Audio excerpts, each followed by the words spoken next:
Sharen Hauri, and I am the city's landscape architect for the city of South Salt Lake, and I'm here today to show you how to plant a tree.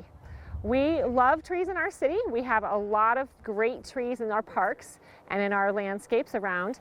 We are in a park today called Fitz Park, where we have 3 creeks running through it, including Mill Creek, Spring Creek, and the 2700 South Drain. And we're going to plant some trees close to one of those creeks as part of our strategy to keep those waterways clean and to keep those creeks shaded and help habitat and wildlife. I've brought my tools with me to set up today, and you can just use your basic garden tools. We're going to get out our garden gloves. I'll also point out that I'm wearing long pants, sturdy shoes to kind of keep myself safe, because shovels and other tools can be sharp sometimes. I have just a standard spade shovel. I have a pick axe, which is actually really helpful for starting digging holes. I have a tarp, which is really important to put your dirt on, so the dirt and other things aren't flowing into the creek or staying in your grass. If you want to put this down, you can just fold it back up and put your stuff in the compost bin or in the garbage when you're done. And then I've got a couple of things that we're using for composting and making the soil a little softer and more nutrients for the tree, including some manure and something called soil pep, which is basically composted trees. And of course, we have a wheelbarrow. It's nice to have something to wheel all this around in. So just a quick note on tool safety. Make sure when you carry shovels, you're up and down, not over your shoulder, because you might swing around and hit somebody. Also make sure if you're using an axe like this, look behind you, no one's standing behind you. We're going to start by digging a hole for the tree. The most important thing for trees is that their roots can grow out. They do also grow down, but they need a lot of space to spread out, because most tree roots are within just a few inches of the top of the soil. That's good news for the tree. It means they can get more water, more air, and absorb those things that we don't want to have running off into our creeks. But it means that you don't need to dig a very deep hole. The more important thing is to go wide and mulch it well, so that has plenty of space for those roots to grow over time, and that makes the tree more stable over time too. So the first thing we're going to do is remove the bamboo stake, because trees don't actually need stakes to stay upright. It's better and healthier for them to be able to learn to get their roots strong enough to hold their tree upright themselves. So I have a small pocket knife. We'll just cut this off. Cut this off. Be careful not to cut the tree trunk itself. And after you buy the tree too and transport it, you want to make sure you don't get any, don't rub your tree on anything and get the scratches on the trunk. So you want to protect it with a little piece of cloth or something like that as you are transporting it in your car. Today we're going to plant a redbud tree. Every tree has a botanical name also, and the name for this one is Circus canadensis. It's one of my favorite trees because it doesn't grow too big. It gets maybe 20 to 30 feet tall here in Utah, and it has, of course, beautiful pink flowers in the spring, and it doesn't mind a little bit of shade and a little bit of drought. We're planting it close to the banks here because it actually is also a lovely tree by the water and has some benefit for wildlife. We also chose this location for the tree because we have a stream here that we're trying to put some additional shade on, and of course stop too much runoff from getting into the creek. Now it's time to dig our hole. So you put your tree about where you want it, take it out of the way, give yourself plenty of room, and begin by putting your spade into the ground.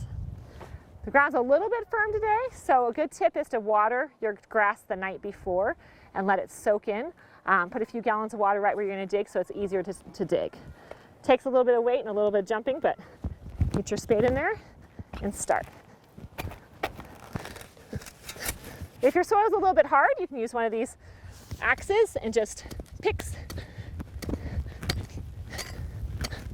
It'll get your hole started and also dig up some sod. It also is helpful as you get lower in the hole to remove rocks and things like that.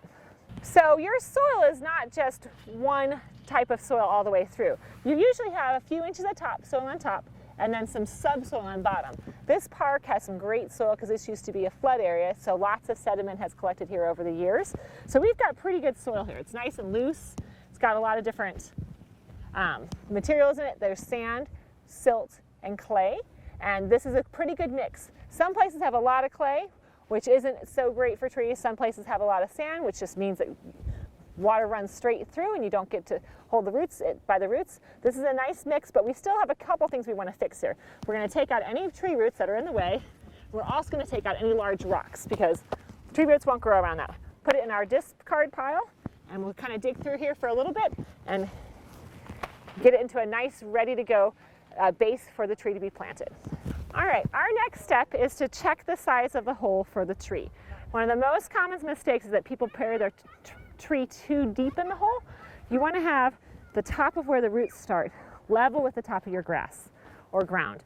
So we're going to just test it first by putting the whole bucket in and seeing how it goes.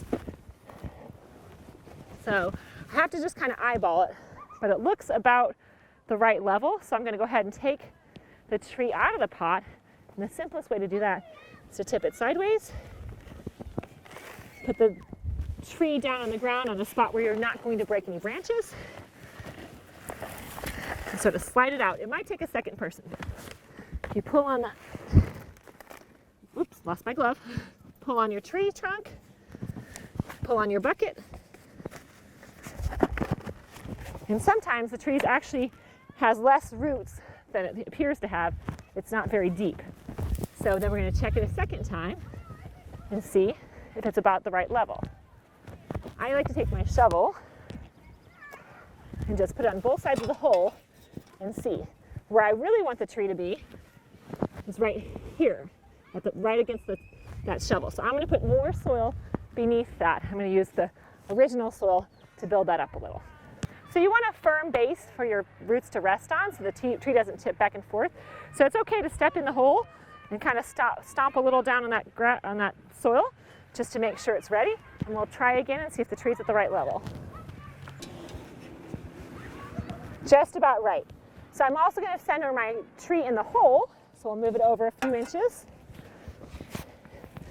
And we want to make sure that it's straight up and down. It's crooked now, but we can put extra soil underneath one side to prop it up. We're going to get ready to put in the soil mixture that surrounds the tree roots, and that's a combination of our fertilizing elements and some of the original soil, mixed at about 50-50. So we'll mix that for a minute and then we'll get it back in the hole. So when you've filled your hole back in, you can gently walk around the perimeter of the tree and tamp down your soil to get out the air pockets. Again, we were really careful with the tree trunk with our shovel and using our hands so we didn't damage it at all, or any of the branches. So our last step is to add mulch to the top of the tree roots. Usually you want at least 2 or 3 inches of mulch on top of those roots to keep them cool and hold in the moisture, and it also helps prevent that new soil from running off. So we have a huge pile of bark chips here from last year's windstorm damage that knocked a few trees out in Fitz Park. So we chipped it up, we're recycling it and putting it to help grow new trees.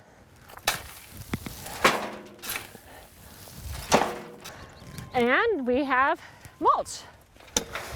Easy enough just to dump on your tree, hop down and spread it around.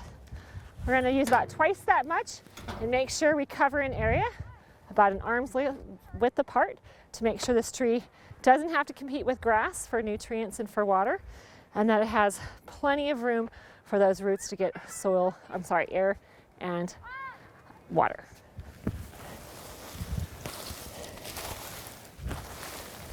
So finish it up with the mulch. Just make sure it's not touching your tree trunk. You can kind of make a little mound around the edge. And you want to also cover any bare soil you have left over so that you don't have dirt that can run off into the stream.